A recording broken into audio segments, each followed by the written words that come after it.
Hello everyone, আশা রাখি আপনারা সবাই ভালো আছেন। আমি আপনাদের দয়া অনেক ভালো আছি, আলহামদুলিল্লাহ। আজকে আমার মনটা ভালো।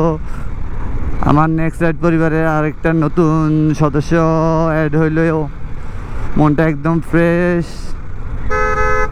তাই সো ইনশাআল্লাহ এখন থেকে বলতে কি যা বুঝতেছি রোজার পর থেকে আর কি র্যান্ডম রেগুলার থাকবো, ভিডিও আসবে জাস্ট আপনাদের জন্য ধরে।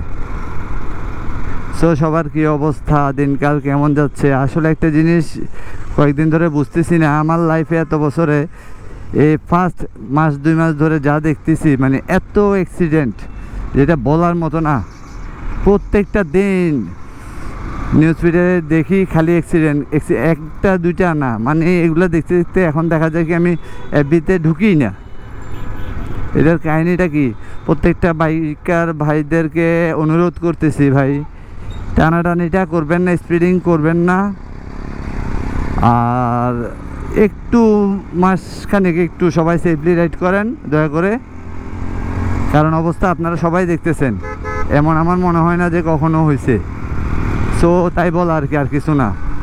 আর দ্বিতীয় কথা, যারা টানাটানি করেন, হ্যাঁ আপনার বাবার টাকা আছে, হ্যাঁ আপনার কোনো কাজ নাই, বাপের টাকা দিছে, বাপে গাড়ি কিনে দিছে, আপনি টানাটানি করতেছেন, আপনার কোনো কাজও নাই, জাস্ট আড্ডা দিবেন, চিল করবেন, টানাটানি করবেন।